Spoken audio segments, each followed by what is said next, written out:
Welcome. My name is Sabine Bergler-Spahl. I'm the chair of Friedrich Institute, the organizer of this event tonight. Has Europe given up on industrial society? I think, that's the best thing we can do on a dismal, dark November evening, is to have a wonderful debate and discuss about political issues. And that leaves me just to introduce the panel, and in the order that they'll be speaking tonight. So I'm going to start with Professor Cornelis Schilt. He's Professor of History and Philosophy of Knowledge from the Vrije Universiteit Brussels. I don't know if I pronounced that correctly. He's flown over from Brussels just for this. So we're very, very proud to have him here. He's also president of Lux Mundi. Our second speaker hasn't come quite from so far. It's Tuna Akarsu. Tuna Akarsu is a sinologist. He speaks fluent Mandarin, but don't worry, he's going to speak English tonight. He'll try to. He's also an advisor in finance, and he's engaged in the youth work of the Friedrich Hayek Society. I met him this summer at a conference which I was invited to, and I was very impressed by the amount of young people who were discussing and debating politics there. So welcome, Tuna. Our third speaker is Dr. Andreas Siemoneit. He is probably the one who's traveled the least far, he told me. He lives in Kreuzberg. He's a physicist, a software architect, and he is also a researcher on growth imperatives. I came across Dr. Siemoneit after reading this wonderful book. It's a very interesting book. I can really recommend it. It's a book defending market economy without growth. An intelligent argument. And we're very happy to have you here today. And our final speaker, last but not least, everybody always says that, don't they, with the last but not least, is Dr. Nikos Sotirakopoulos. He's a visiting fellow at the Ayn Rand Institute, UK. He's also an instructor at the Ayn Rand University, and also an author of a very recommendable book on identity politics. That's it from me now, so without further ado, I'm going to pass the word on to Professor Schilt. Thank you, Sabina. Thank you all for coming. It's good to see this room filled with people who are still smiling. So you can make this happen. We're going to play a game of guess who said this morning. It's a very important game that we play in Brussels all the time. Quote, "We have to protect our geniuses. We don't have that many of them." Said whom? Trump. No, you're not. Trump. Someone said Trump. Yes, Donald Trump said this about whom did he say this? He said this about one person specifically. Elon Musk. Elon Musk. Right. Now, last time I checked, Elon Musk was born in South Africa, but he now identifies as American. Why did Elon Musk come to America? Because there he can do what he wants to do. Trump spoke about the rocket that landed in one piece. That was the first, and he was completely sort of over the moon. That's a pun. I hope you're awake, people. I've been practicing this for hours in front of a mirror. But what it was all about was creating this opportunity for people like Elon Musk to do innovative research. That's why Musk loves Trump. It's a bromance.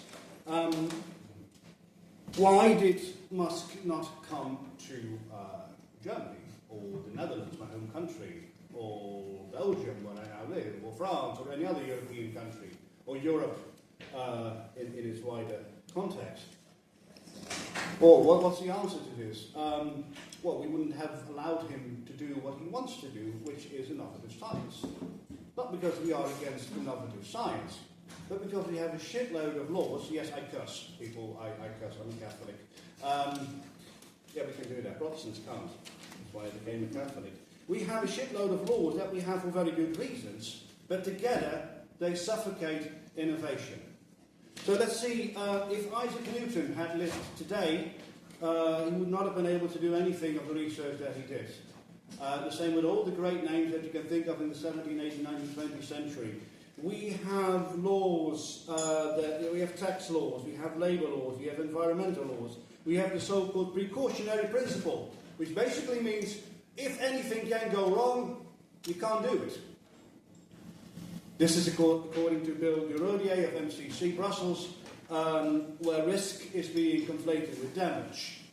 That's not very helpful when you want to try out and see, this might blow up, but if it works, we've just saved, I don't know, so many people, we've created this massive innovative principle and so on and so on. If you are being hampered all the time by what you want to do, if your company is being taxed massively, if your employees, when they fall ill, still get 2 years of payment that comes from your pocket, and all of these things are good things, but from an entrepreneurial side, they're all detrimental to saying, let's invest in Europe, let's put my plant here, let's put my company here. Oh yes, and then also, and I checked the figures, here in Europe, we like our 36-hour work week, don't we? Well, 36 hours, we're also on holidays for 6, 7, 8 weeks a year, and then we have parental leave, and then we have this and this and this. So I'm being generous when I say that we have a 36-hour work week. In the United States, it's 40 hours, with 2 weeks of holidays, if you're lucky. In China, it's 48 hours. And I put a question mark with holidays, because I don't think they get any. So there's that too. Now, how do we connect these things? On the one hand, we want to have a green world. And thank God we strive towards a green world. Problematic, of course, is that Europe only contributes about 6% of all the gases that are being emitted and so on. And we really, really want to try to get other parts of the world to join us in this effort. That also means that if we are just the only ones who follow a green agenda, we are committing suicide. Should we then stop being green? It's very tempting to say yes, but that defeats the object. There are other ways of doing this. But a green agenda and innovation, again, don't go well together. There's a tension. Having all these holidays and thinking that 36 hours a week is enough doesn't go well with innovation. Isaac Newton, and I bring him up because I wrote a book about the guy, spent weeks and weeks and weeks on end with his alchemical, or I would say chemical experiments, at night with assistants who didn't complain about sick leave. Although one of them became a midwife at some point. Yeah, there's a funny story there. But, there is, if Isaac Newton had lived today, he would now have been named by Donald Trump. That's the end of my story. To European society, and since I'm a believer in the Austrian School of Economics, I want to start a bit more on a theoretic level and answer the question, what is industry or industrialized society at all? So, and after that we can answer the question, did we give up on it or not? So first, who has seen the movie Cast Away with Tom Hanks? Maybe some persons. So imagine Tom Hanks alone on an island. There's nothing to do, nothing to, has to survive, has to eat something, has to drink something. So what is the first thing he does on that island? He looks for food, because a couple of days without food, 1 day without water would be bad. So he looks around, he can't find something, so he takes a stick and tries to maybe catch a fish.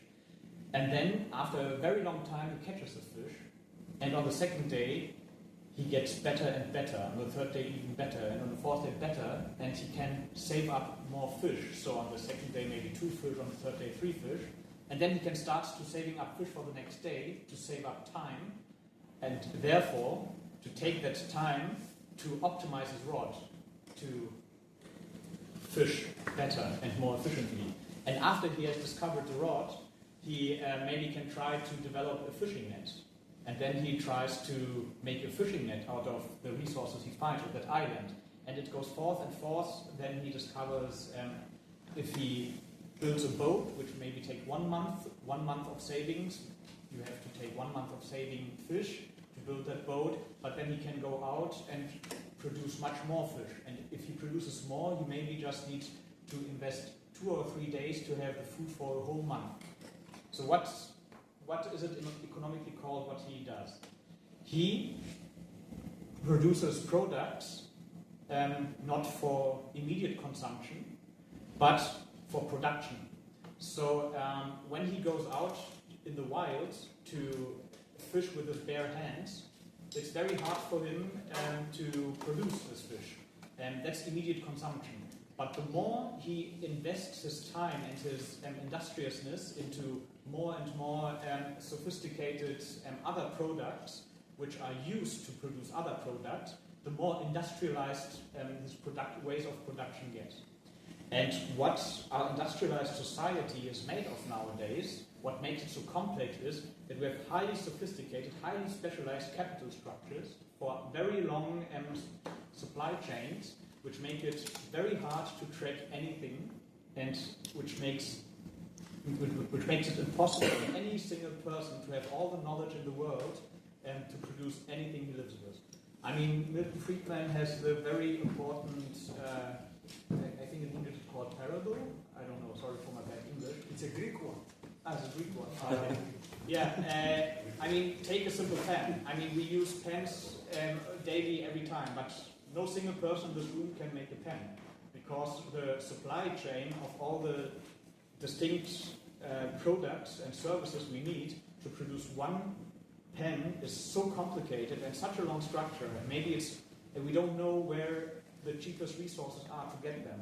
And that's the way of industrialized society, to have such a huge amount of work distribution around the world, where we all share the same supply chains, and that it's hard to know anything. And it's our individual free cooperation that makes it possible. That's our industrial society. Now imagine a government, or the state, how we like to call it in German, trying to fuss with it. I mean, we just said there's no single person who knows how to produce this pen, but there's one Mario Draghi who can write 80 pages on how to foster the growth of a whole continent with 500 million people living on it. I mean, you have to be very sure of what you do to say something like that. And for example, I just want to maybe quote a couple of things this Draghi report tries to achieve for Europe. I mean, they want to centralize more, especially monetary supervision of the European securities organizations and stuff. They want to have decarbonization, more competitiveness, more collective efforts to close the innovation gap with US and China, and then increasing security and reducing dependencies. All that on 80 pages with such a complicated system. Yeah, and that's the whole problem we have. We don't have individual people having the freedom to do whatever they want to do, like Elon Musk. He's not coming to Europe, he's going to the freest possible place on earth where he can do what he wants, because he will do what's best for him, and by that doing the best for society. No, we have politicians and officials in Europe who want to have a derivistic society. Yeah, they want to say what everyone has to do, and that's our biggest weakness. And if you look to China and the US, and also in the history of Germany, the biggest leaps of growth we had were always the periods of time in which we had a huge liberalization efforts, like the Friedrich or Deng Xiaoping in China. Okay. Thank you.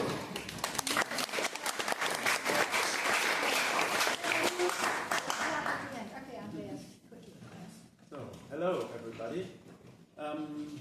Yes, I'm quite fond of innovation. I'm working myself as a software developer. I'm using innovations. I'm creating innovations.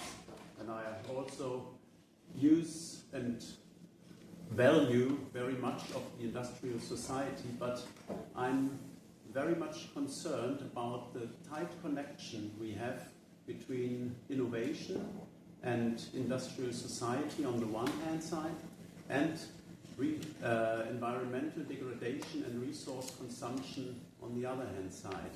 And up to now we have severe difficulties to overcome this relation. Innovation and technical progress is still tightly related to environmental problems. And it may be that we are able to green the economy technologically, but I don't believe it any longer. And I think it's economically not possible because up to now technical progress is so heavily lopsided toward efficiency increases with the help of natural resources like fossil fuels, like copper, like steel, like aluminum, and all these materials. Technical progress, in my view, is in the end realizing the economic potential of natural resources. And we won't be able to do without these resources. And so, what does it mean to stick to an industrial society?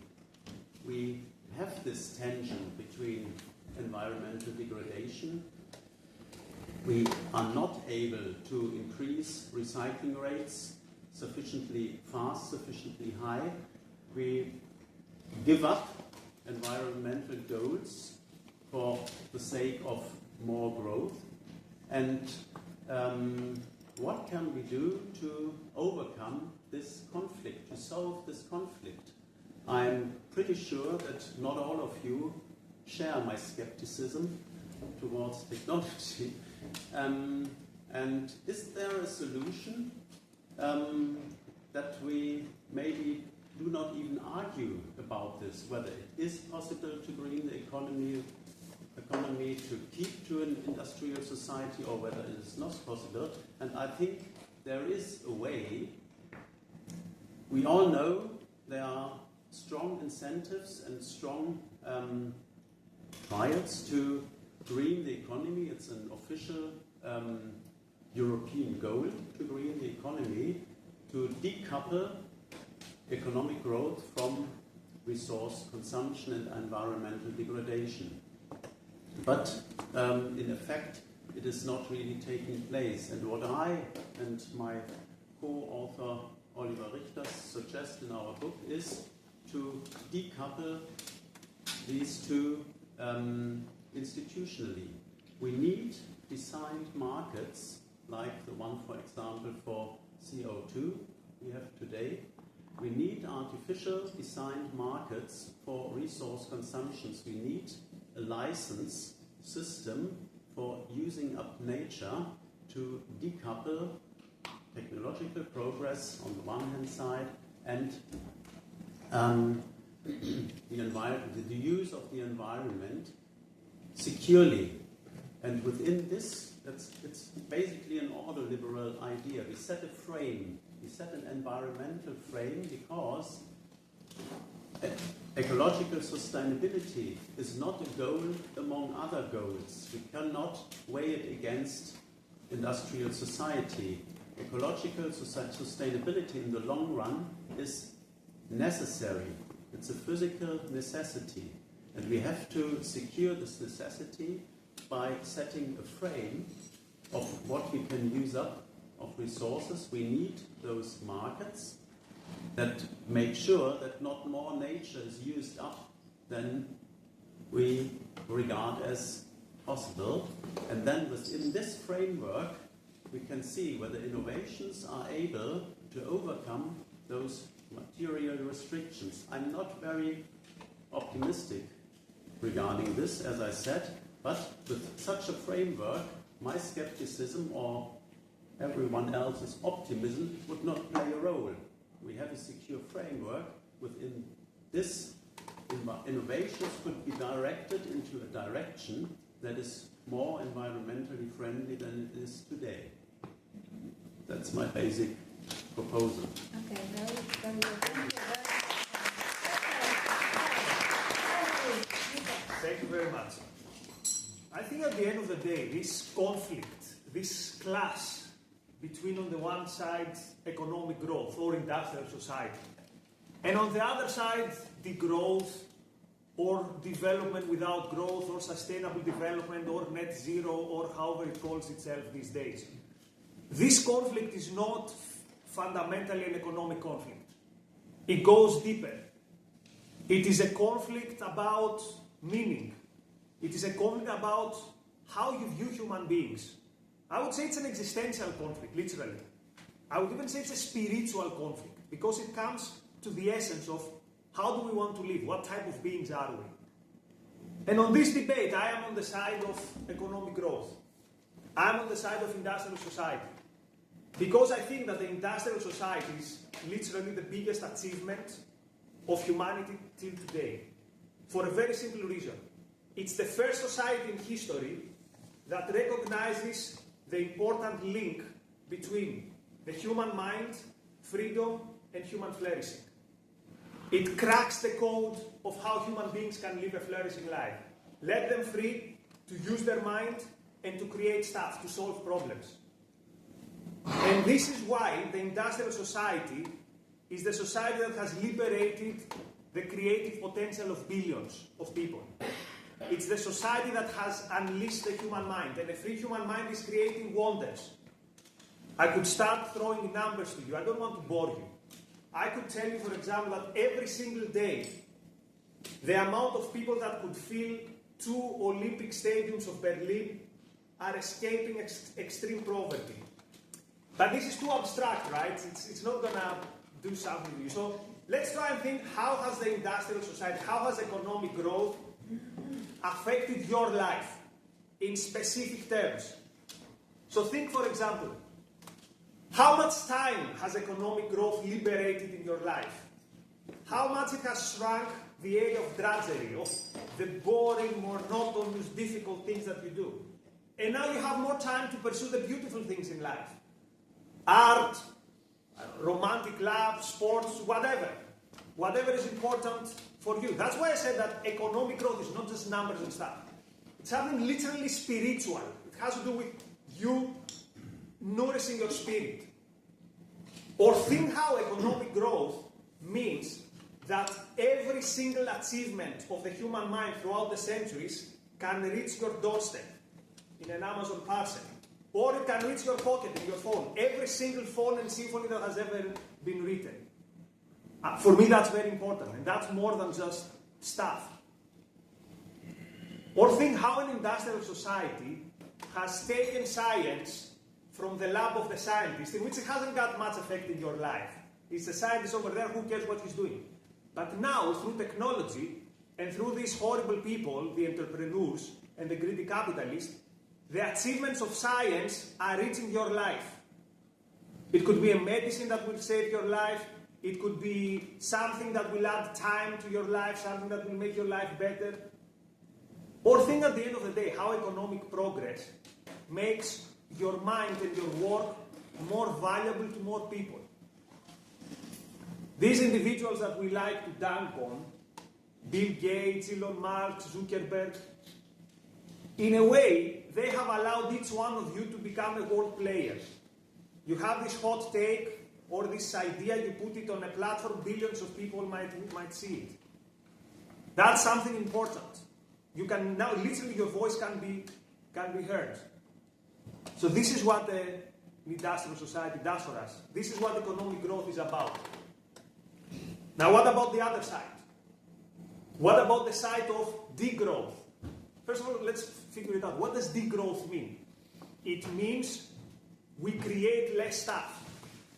But more specifically, it means that someone sees something, uses his mind to solve a human problem, and someone tells him stop. Degrowth actually means we put the human mind in chains. And 70 years ago, prophetically, Ayn Rand foresaw this trend that will come, and she gave it a very cool name. She said, this is a moratorium on brains. This is again putting the brain in shackles. And someone cannot say we'll have a little bit of degrowth or a little bit of limits to growth. Because this means we will limit a little bit someone's intellectual effort to do something. Someone's intellectual effort to solve an actual problem. It's like one of you will say, I found a better way to make life better. I found a way to make someone's life more meaningful. And then someone comes and says, No, because we had too much growth this. We've had too much growth this year. And at the end, well, we've done before 2 minutes. So at the end of the day, degrowth is about let's have less of an impact on nature. For some people, this impact would ideally be zero. But human beings survive and live a good life by having impact on nature. And of course, quite often this creates challenges and we have to solve them. And climate change is a big challenge. But wanting to have no impact, this has another name, and the name it has is death. No impact on nature means that. How do I know? Because I see the billions of people who live in energy poverty, or the billions of people who lack what we have, and their everyday life is a struggle. So at the end of the day, ladies and gentlemen, we should be having the big discussions in Europe. Our discussions these days, we should be talking about how can we eradicate disease, how can we make life expectancy 100 and, 200, whatever. We should be asking where are our maglev trains. We should be asking where is our supersonic flights. Instead, what are our discussions? The other day I saw in the UK, how can we tax the vaping electronic cigarettes? Or how can we take the plastic straws away from people? Or how can we make sure that we completely get rid of, in this country, of the last form of reliable and plentiful energy? This is not an industrial society. This is the anti-industrial revolution. Okay. And at the end of the day, last word literally, this is not an economic battle. This is a battle of ideas. If our vision wins, the vision of the human mind being free, the sky is the limit. Thank you. We've got suffocating innovation, increasing efficiency through production. We've got resource consumption being a problem, and a framework which we just have to confront if we want to survive. We've also got we must have an impact on nature, a big impact on nature, and we must free our minds. So I'm sure you've got a lot to say. I hope, anyway. This is what this is about. We want to have a conversation with the audience, a conversation with you. All questions allowed, all comments allowed, all criticism allowed, free speech allowed. So, okay, I can see a number of hands, and I'm going to take you all in, and then I'm going to get the audience to come in and answer some of the questions. I saw one hand here in the red, and then the guy hand behind you. Yes, first you in the red. No, in the red. West, yeah. Yeah. So I don't remember the names, but I just point with the. That's Andreas. Andreas, I have a question to you. So, do you think that your vision or your idea of reducing the resource consumption is or must be in conflict with what we heard from the others, especially the moral view on these things, basically? Okay, that's no, Andreas. We're going to, the way this works is we're first going to get questions, right, and then I'm going to give you all a chance to come back. Yeah? So that was a good question. Great. Okay, so, yes, Mike. Thank you all for a really inspiring debate. What is my question? I think what we see now in Europe seems for me like, I think I agree with you, it is like a question of belief, and I think it has to do that people in Europe have lost their religion, Christianity. So we were looking forward for a new religion in the last 50, 60, 70 years, after the Second World War. And they found, let's see, the green ideology. Everything has to be natural, or it has to be safe for future. We have to take care that we don't damage our environment and so on and so on. And I think this is for me more a belief system than actual something like socio-economical thinking. It has to do more with that, in my opinion. Thank you. Okay. Yes. Right, here. Okay. First of all, I'd like Andreas is okay, I guess, yeah. So first of all, just a comment on your talk. You talked a lot about, how we can create artificial markets to control, sort of decouple growth from resource consumption, I believe. But in the end, I would say part of what makes our society Western is democracy or representative democracy, and that people get to choose, what sort of controls are placed upon them, whether every home has to have a wärmepump in it, or whether we can use gas. So I would say, how does the choice of the people in democracy fit in with the ideas you're suggesting, the concept you're suggesting, and to the professor from the Ayn Rand University, you also talked a lot about democracy, and that this was, and that sort of the democracy was connected to industrial society, or Freedom, I guess that freedom. All right, freedom, fair enough. But how would you view a society like China or maybe Russia that seems to be quite industrial without limited freedom, I guess? Very good question. Yeah, makes sense. Okay, so we've got, yes, okay. One more question there, yes. Oh, you're a China expert, right? You can Nikos. Yes, please. It's a rhetorical question. You must didn't move to Germany because the language is Yeah. If you want, you can go, I can also help. no, that's why. I think you are staying on a really abstract level. Thinking. It doesn't make sense to compare US with Europe that way, because they're completely two different systems. US is a state, Europe is not a state.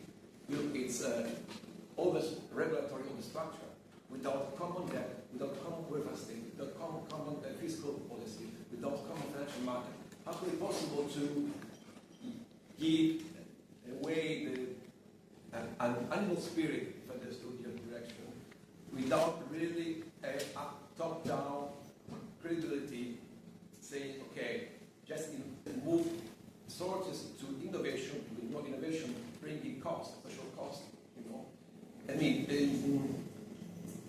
that's the question. Yeah. For example, a real path, okay, what's this? How to do that or be similar US like in Europe? Yeah. Okay, because two systems are so very different. Excluding the euro was that, it's a functionalism. No? But real means, for example, a common debt. What do you think about the European mutual debt? Okay, very good question, but that was probably mostly to Tuna. Okay, good. Okay, I'll take you all in. Yes, so yes, the lady here. The lady. Okay. Hi. So I would have probably maybe a question for Nikos, but please, all of you, feel free to answer it. So, what do you think is what people resent the most about industrialism and capitalism? Because when I dig into it in conversations with people, I'm going to hear about a lot of things. People are going to start at some point mentioning the selfish greed of entrepreneurs. They're going to mention consumerism, materialism, all these kind of things. And I have a feeling that people resent other people being able to make their own choices. And so I would like to know, what is your thought about it? Thank you. Okay, let's do the democracy. We can see what this. All right, then yes, there's a question up there. I also got one question. So I forgot the name of the speaker to the right from our side. Anyway, my question is mainly addressed to you. So when you speak about freedom in markets, deregulation, I was wondering, do we not have historic experience from the last century where such an economic policy is broadly applied to, especially in Europe? So what are our lessons to be drawn from that? And I'm not an expert on economic history, but do we not have the experience that there is the necessity for some regulation on the side of the government? So what's the role of the government, and can we leave moral decisions to the entrepreneurial actors? And in a way, when you speak about deregulation and about freedom and capitalism, and use America as an example, you speak about highest life expectancy, for example, and the people having a high quality of life. Isn't what we see in America like a sign, actually, of a society which, in practice, doesn't improve in the belief that such a deregulation actually works. So isn't that something that we have seen in the last centuries in America, but which has maybe now led to a somewhat confusing political conclusion, which we see as a election result from today, but nevertheless a society which is in its fundamentals very much unstable and unhappy with its situation. Yeah, and life expectancy is also sinking in America. Yes, and it's not much lower, or it's lower than in Europe. So is capitalism in itself really bringing that freedom and yeah? Good question. Okay. Okay, I'll take one more and then I'll bring the speakers back in. Yes, Licia. Okay, I want to bring your points that I didn't hear. I'm also completely for this intellectual freedom, but I'm not satisfied with the situation of exporting responsibility. What happens when someone is polluting a lake in another country where there's a small village and there is community there, or we buy a lot of products from China and maybe it's produced with forced labor. So how do we deal with this part where we don't suffer the consequences of innovation, but we export to someone else? Brilliant. Whatever you want. Don't answer all the questions. I'm going to take Maybe you want to get up because I think it's easy. I don't need to get up. My point projects perfectly well, if that's all right. Also because I'm lazy. The question about what do people resent the most about industrialization and capitalism, if I paraphrase that correctly, that it basically can be brutal, that it's a selection of the fittest, that those who can't keep up will die, as you literally see in the United States. As much as I am a conservative, I'm also not in favour of total free market capitalism because it lacks the proper social element.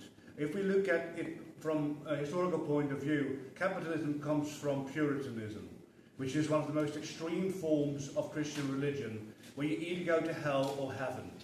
It's a binary system, and it's predestined. There's nothing you can do.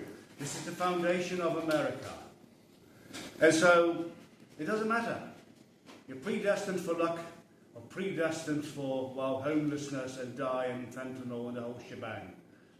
It's a very extremist statement, but it tells me, I think, what many people find in capitalism and what we say simply don't like, it lacks this compassion. We are all human beings. I mean, I'm a social conservative. I believe that every country should have a form of taking care of the people who are unlucky or who basically suffer for some reason, to their own fault or someone else's fault. It doesn't matter. That's cool. Okay. Tuna, yeah, I just want to clarify something. Max Weber didn't say capitalism came from Protestantism. The ascetic life of Protestantism had the side product of capitalist growth. Facilitated it. Yes, it was just a side product of their belief. It wasn't because of their ascetic life and investments and stuff, but it wasn't Protestant at all, capitalism. I mean, you see many other examples of history where a total free market system had a huge impact on growth. I mean, you had the city-states in Venice who were 100% funded by private merchants. You didn't need any social institutions at all. Those were the most wealthiest places on whole earth. It was the biggest production of cultural goods which we enjoy until today, in the last 500 years. With best composers of music and everything. I mean, most beautiful architecture was produced privately from those private cities. So you don't need any government at all other than maybe security or enforcement of law. And yeah, that's my free market statement on this. Good. Okay, that's the Hayek statement. Okay, then Andreas. Wait a second, you'll be able to get back. Wait. No, we've got the speakers now, and then I'll get you back in. Okay, Andreas. I like your question what people find resentful about capitalism. I think very many people are moralists and very critically watch the behavior of other people. I think it's an evolutionary heritage we have, and I think in a free society everyone can have something that he or she finds resentful in the behavior of others. It's easy.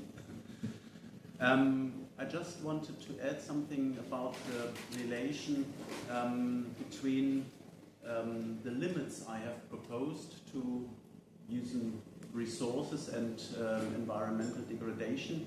Limits are not necessarily opposed to freedom. Limits can increase freedom if they create more and better action opportunities. That's not my idea, that's a quote from Karl Hohmann, who was an economic ethics researcher. And the idea, that's the old ordoliberal idea and ideal, we face some physical necessities on this earth. We live a physical life, we have a physical body, we have a metabolism, we are dependent on a functioning ecosystem. And we have somehow to protect this. Whether we have, how absolute we have to protect this, that's not the question we have to discuss now, but we must do something, and quickly. And the charming of this idea of these markets for resource licenses is that they create something called macro stability with micro variability. So people can still choose whatever they want, but somehow you have to make sure that by the millions of choices made every day, we do not, as we do now, again and again, walk over the limits. So we must restrict ourselves on a global level, and the market on resource consumption has this additional advantage that it's not a very moral goal. We don't make any prohibitions on do that with these resources and you don't do that with those resources, but it's still the market that can decide where do these resources create the best economic value. Okay, so it's the market regulating the limits then, basically, or making... No, it's not the market that can regulate the limits, it's the market that can choose within these limits where to make best use of these resources. Make it efficient. Right. Okay, markets good. are perfect in creating efficiency. Yes, thank you. Thank Okay, you. Nikos. Yeah, so let me first of all object to the idea that in capitalism it's binary, you either live or die. Good. It's literally the exact opposite. Ooh. In a society which is abundant, we see that people who are less fortunate, they have more stuff. How do I know? Some years ago, I was involved in some campaigns helping some refugees that would show up on the shore. The first thing that they needed, one of the first things, was the charger to charge the smartphone, because for them it was very important to communicate with back home. And again, if we see today how many people own smartphones in the world, you do the math and you realize that the less fortunate and the poor never had it better. Super important questions. Why do people resent this society of plenty? Notice that they do not resent the products of this society. Again, check how many people have a smartphone. They resent, though, they persuade themselves that they resent the motive behind it. The people who create the smartphone have a very simple goal, to pursue their own happiness. Now, I consider the pursuit of one's happiness a perfectly good and moral goal. And everyone does in a deep sense. But unfortunately, our intellectuals, left and right, they have persuaded us that this is something bad. This is why, for example, the green ideology of deprivation has found such a fertile ground. The gentleman, you spoke about religion. Let me respectfully disagree on something. I think environmentalism and religion have big similarities. They are both telling us that we flew too high. They are both telling us that human beings should know their place, that human beings should be humble, that human beings should be down there. So I see actually a correlation between religion disappearing and environmentalism coming up with the same premises. And also answer the question that someone asked on regulations. I totally agree with you that it is not free trade if someone is producing something with slave labor and we buy it. I would totally ban any product that is produced through slave labor, because you are then part of the problem. What is the role of the government? Simple. To defend your rights. If someone is polluting the river from which you're drinking water, then this person is breaking a law. You should be protected from that. To give a very simple and quick answer. I suppose you don't want to say more. Let's go. When you speak about establishing certificates, which are, I mean, I don't know how the prices for this or the amount of certificates which are put into the market are calculated, but isn't it based on that? No, you didn't. But you spoke about you speak about the government essentially establishing a framework of rights. So every participant. Actually, Andreas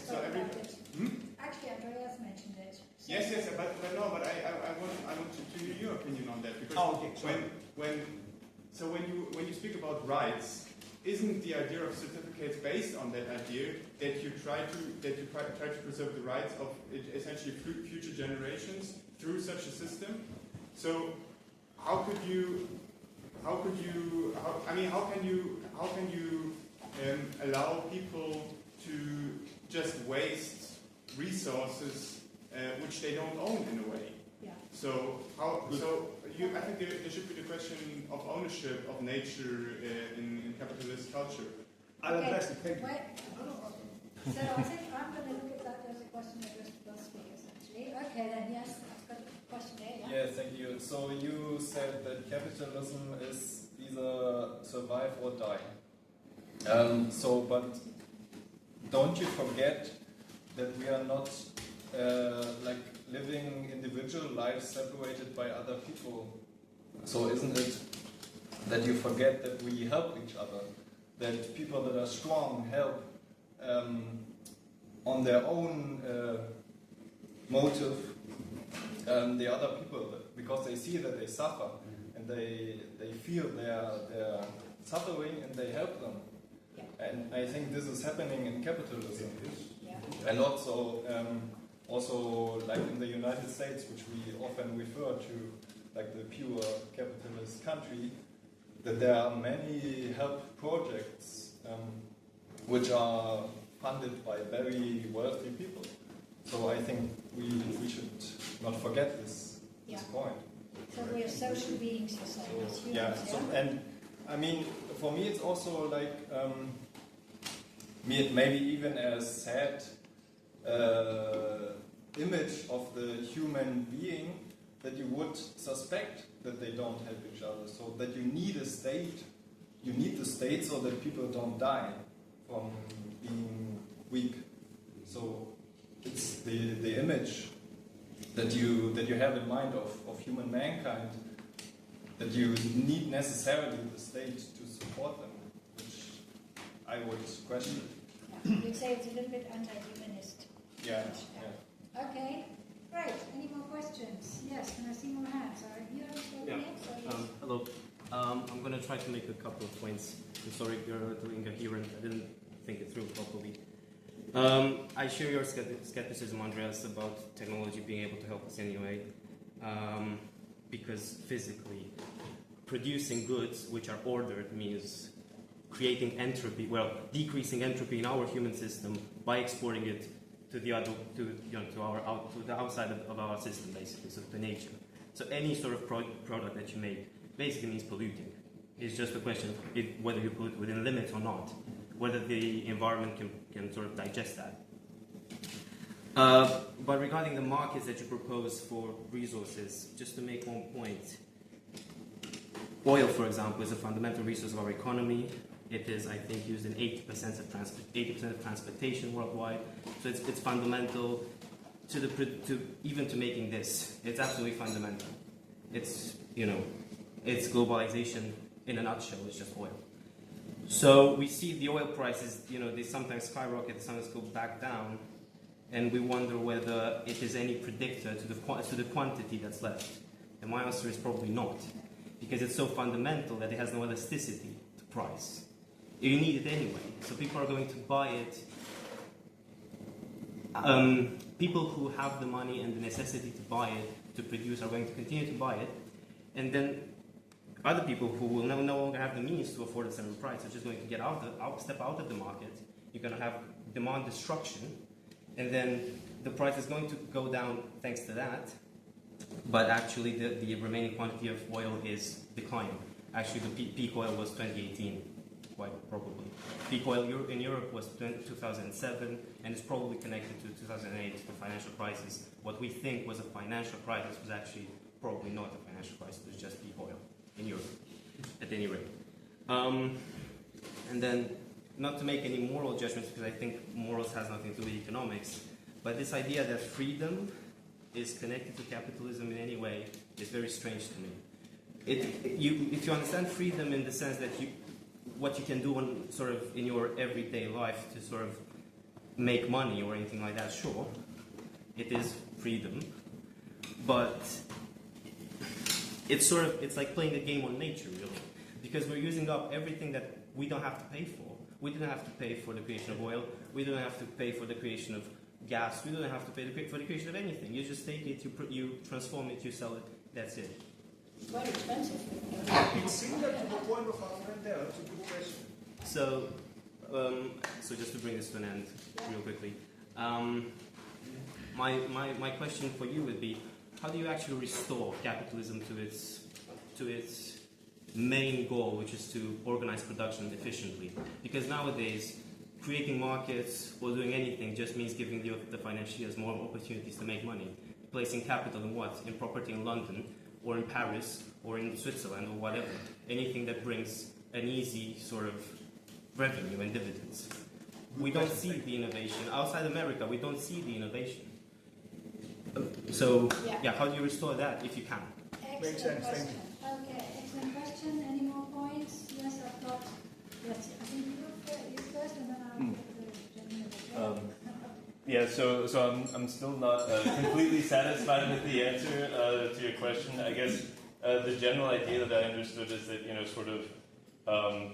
if we place limitations on a market, there's still sufficient freedom because we're doing everything within a market. But maybe taking your idea to its furthest extent, isn't it possible to say, well, we really need to cut growth off? That means that we really need to cut growth off. Taking your idea to its furthest extent, that means that every woman can only have 2 children, and we need a market where women who only want to have 1 or 0 children can sort of sell their excess children to women who want to have families that are bigger than 2. To me, that's sort of an idea that I think most people would find abhorrent morally. But in the end, it fits well with this idea of sort of degrowth. If there's a market with limitations, then there's quite a bit of freedom, right? And maybe Gina can say something about that too, because that was the policy in China for a long time, wasn't it? Not anymore, but no child policy. Not too many children. Okay, so any more questions? One of your last chances, because On to the point. World Bank stated that in 2023, global debt reached 330% of the GDP. Global debt means for government, corporate, and household. Technically, it means that to produce $1 of GDP global, you need $3.3 of debt. I mean, this is a country that are working for. Can you have a question about it? Yeah, very good. Debt crisis. I've got a gentleman that there hasn't spoken yet. I wanted to ask if you could further elaborate why capitalism is so deeply connected to resource waste, because I strongly disagree with the entropy argument. Since our planet is not a closed system, we can have energy exchange without this out of space with the sun, and we can get resources from outside of our planet. So, I would like you to. Yeah, that's an excellent question. Are resources really limited? Yeah, why would we say that when we say they're not limited? Okay, very good.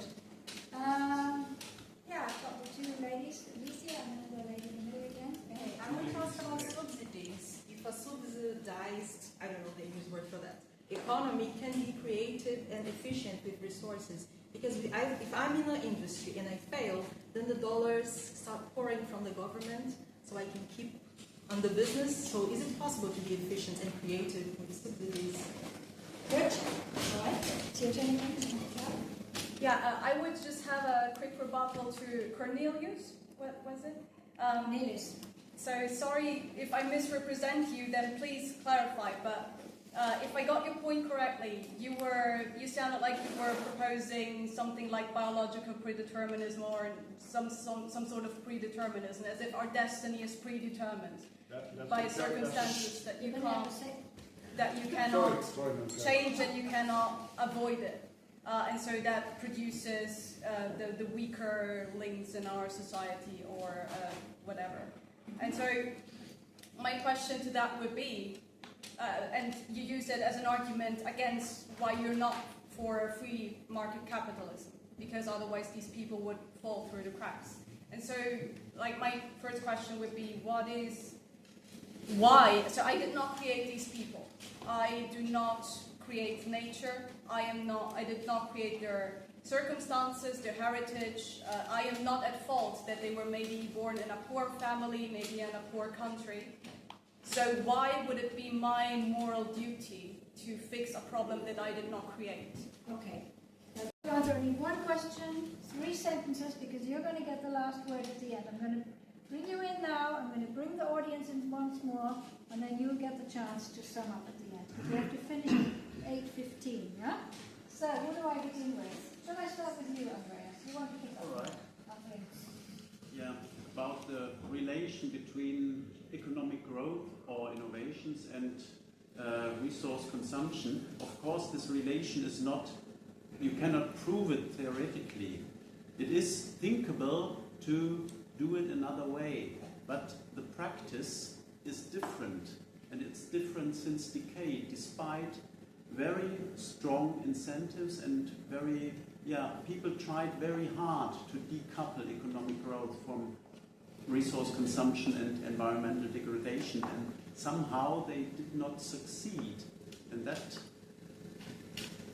throws up the question whether it might be impossible. And we can discuss the whole evening and much longer about this, whether it is possible or not.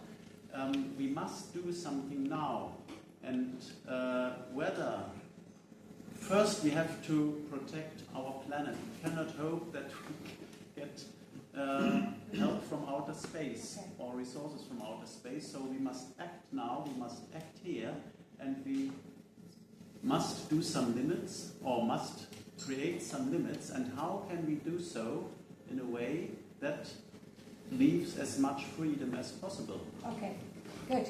All right, then, Cornelis, May I? your turn. Well, I'm going to take that final question, of course. I was not advocating for any form of biological predeterminism or anything. You asked me what people found abhorrent about capitalism, and they would often say, well, it's the harsh core that it has to. You either succeed or you fail. And then I pointed out what I think are its origins, which is not Protestantism, as Max Weber says, but the specific form of Protestantism, that is Puritanism, which has this very binary predisposition, or you're either saved or you go to hell. That's the connection I made, basically. Does this help? So I don't advocate for any form of whether this is correct or not, basically. I'm not even saying that. Okay. So is Emma supposed to answer, or is it... No, I'll get you, and you'll get one more chance. Okay, then. I'll address the resources thing as my final statement, because it's very important. Just one thing, our friend over there, you said the role of capitalism is to organize production. Efficient. Yes, that's the role of Brezhnev, of Honecker, and of Mr. Draghi. Capitalism has no role. Capitalist tells you whatever you want with your life. Is it to write operas? Is it to produce coal? You're free to do it. So I don't want to see it as this system which it is not. And also, someone mentioned waste of resources. Seriously, people? Can you think how many resources this has saved? How many machines has this thing replaced? How many whales has the USB stick saved, and we don't have to print all these things? So capitalism is the industrial society is the most efficient system in saving resources, in economizing resources. So it's the exact opposite.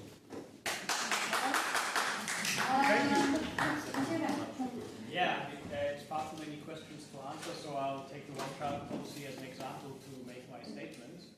Everyone talks about the one-child policy, but doesn't talk about the interventionist spiral out of which it came from. After the Second World War, after Japan has invaded China, the communists won over the nationalists, and we had a communist state where Mao said, if there are more Chinese people, then our economy will be greater and bigger and everything will be fine. So you had families of 2 people having like 18 children. That was very common at that times. And out of a sudden, they also had the Great Leap Forward, in which they tried to use communist interventionism to foster the economy, after which many people starved to death. Almost 20 to 30 million people starved to death at that time, in 1958 to 1961. And the one-child policy was just the interventionist following of that, because they say we doubled or tripled our population within 20 years, and now we don't have any resources to feed anyone, so we now have to do this one-child policy so that we won't get into another starvation wave after another. So that was the interventionist problem, and that's also the main thing what the free markets tell us. You can't mess with society by having one idea imposed on the whole society, because you have always spontaneous order. People do what's best for themselves, and thereby, without harming others, trying to do the best for society. That's where profits come from. Okay. And I mean, I could go on with natural protection, resource waste, and ownership. Okay. Keep it for the final. Okay. Okay. All right. Last round. So the last chance to ask questions to the speakers. Any more people who haven't spoken? I'm going to take people who haven't spoken. No. One. Oh yes, in the back. One gentleman there. The gentleman here. Yeah. There. Yeah. That's right. Yeah. So I think as you talked about degrowth versus growth a lot, but I'm asking you all, what is your actual thought about emotion? So has Europe given up? About what? I mean, emotion. Emotion? No, motion. You mean the motion. Yeah. What is the emotion? Yeah. Okay. So what is your what do you stand for? What are you defending? Yeah. So has Europe given up on its industrial society, or has Europe not given up on its industrial society? Because you talk about, as I said, degrowth versus growth, and I think not about the actual motion. Yeah, that's a very good question, and that was the question of our title of our conversation. Yeah, has Europe given up on industrial growth? Good. Thanks for reminding us. Okay, then, yes.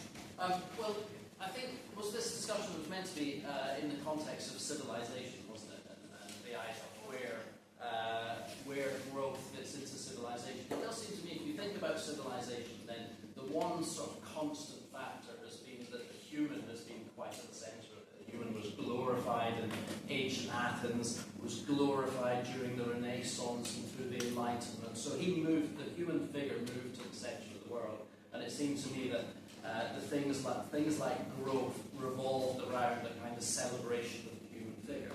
So if you accept that, then it seems to me that our degrowth friends and our free market friends are not so different in that sense, and that they both seem to have lost a bit of confidence in the human figure. I've never understood why architects could be degrowth. I really haven't, because your job is to build things, to transform nature. Software Yeah. architect. Okay. But architecture in that sense is to transform the human world and make it better.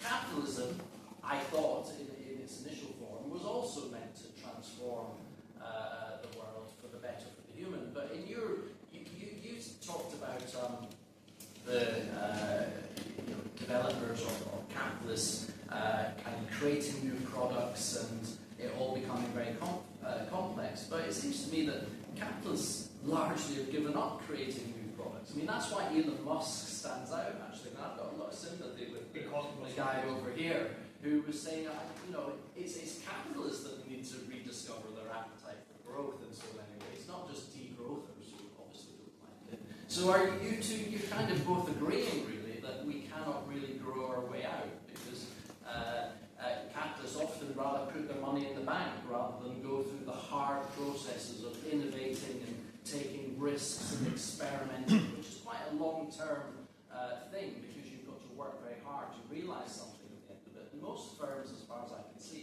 haven't really got that in them. So, yeah, excellent. Okay, how you're going to do have you to solve that resolve out. that problem? Yeah, excellent. You're going to have to make sure you don't, you work out the differences in your final words then, so you don't stand as a green, yeah? Okay, so any more points? Yeah, I think you have a question. Yeah. Yeah, okay. I was questioning myself if nowadays, when we compare China to the European Union, which country is more capitalist? Because China says they are communist, but they're producing many things coming also to Europe, and we say we are kind of capitalist, but we are on a degrowth level. We want to be that, to save the nature and stuff like that. So I was questioning myself, nowadays, how is it? And I would hear it like on an economic level, and maybe also on a society level. Okay. So, all right, last point, and I have to ask you to be really brief because we need to move to the next discussion then. Yes. Yes, so I agree with you that there might be some sort of philosophical question also in the way we choose our system. But I think it's different than the way you paint it. So you say you have the idea of regulation, which is essentially some devoteness to a religious idea of humanity being less worth, or not. So regulation in a very specific sense, environmental regulation. And then you say we have capitalism, which is essentially freedom and allows us to be the humans that we are. So, but the question is the system as we have it now, or the system in a deregulated sense, I mean our system isn't fully deregulated, is it really realizing all these promises you make? You point at your iPhone, you say it's amazing, it's saving us so many resources, but in which way is it efficient? Maybe in the way to produce an iPhone and to execute some certain ways of communication and information, it's quite efficient. But the system, we are not standing here because the system is efficient. It proves to be in a lot of ways not to be efficient. Otherwise, the Europeans wouldn't have a history of economic policy in the 20th century. So what's the problem with the efficiency? What do we pay for? What do we actually get? Is it all about having a new iPhone every new year? Or in what measurements are we making that calculation? Good. Point. Okay, any more points? Your last chance. Yes. Just one quick answer. You said that capitalism is not about efficient organization of production. I thought the whole point of Adam Smith was to get away, to move away from mercantilism. Adam Smith was not a good defender of capital. Oh, okay, if you want to argue for that, then that is going to have to be a talk in itself. Okay. All right. Because I don't think it's obvious. Sorry. Okay. Any more short time? Okay. So you're going to have the last word now. We're going to do it in the reverse order. So I think you can start. 2 minutes. 2 minutes. Very quickly. Very quickly. So the most important question I think that was asked was about resources. How do we create wealth? Do we take resources cheaply from nature? And the answer is of course no. Resources are not apples that you just take them. Otherwise, the countries that were rich in resources, like Venezuela, would be the richest countries. The most important resource is the human mind. With the human mind, we intervene in nature, we change nature, we tame nature, we shape nature according to our will. And we create resources, we don't consume them.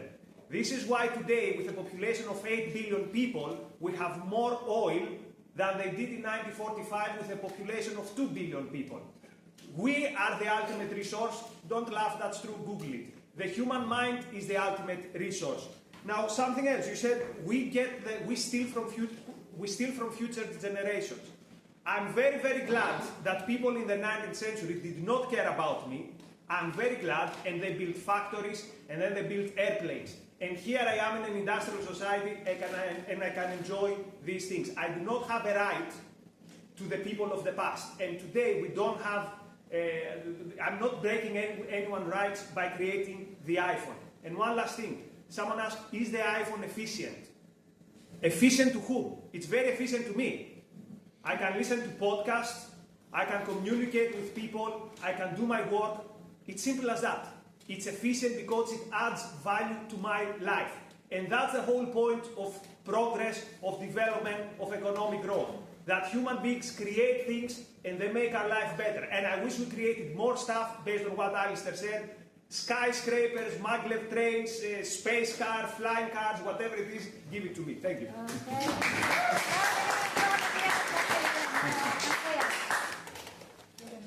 Yes, there was the question, which country is more capitalist, China or the United States or the European Union? Capitalism is a difficult word, and I think the true social innovation is not capitalism but market economy. So what is the difference? Market economy has an inherent principle of justice. It's the meritocratic principle, zu Deutsch Leistungsprinzip. We value the achievements of others by buying their products, their services, and so on.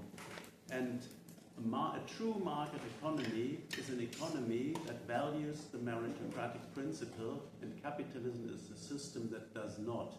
You can appropriate in capitalism the values created of others or the values created of nature and sell them as your own achievement.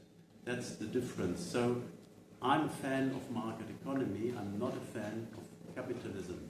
And regarding the efficiency or the value of smartphones, there is a strange thing about what I call efficiency consumption. Cars, smartphones, computers are consumer products, but these consumer products, when enough consumers buy those products, they reshape economy, they create the opportunity for new business models, and in the end a smartphone does not save time, the car does not save time, because society is accelerating, and so we are again in a vicious circle, and what comes next? We will use up resources ever faster by making us ever more efficient. We have to put a cap on that. Okay. Thank you, Andreas. Okay, Tuna. Yeah, and capitalism is a very easy word. It's defined as private or individual ownership of means of production. And socialism is also a very simple word. It's collective or state ownership of the means of production. That's as simple as it is. And the more government intervention you have, the more socialist your system is. And the more private property you have, the more capitalist it is. So you can't say any country is capitalist or socialist. You have to look at each single case. Is it an anarcho-capitalist society or where everything is privately owned? Or is it an anarcho-syndicalist commune or something like that? That are the two extremes. But every country is somewhere in between. So you have to look at every single instance. And in China, it's very socialist because you have government intervention on all levels on a very huge scale. Germany is maybe 60 to 70% socialism because you have a state quota of 50% and the rest half of the money you earn is so highly regulated. Come on, how can you call that private? And that's what I wanted to talk the whole time about is the problem of interventionism. If politicians mess with individual preferences and private property, then we have problems. And that's why socialism is inherently evil, not because people have evil intentions, but because they can't have the knowledge to do the best for society.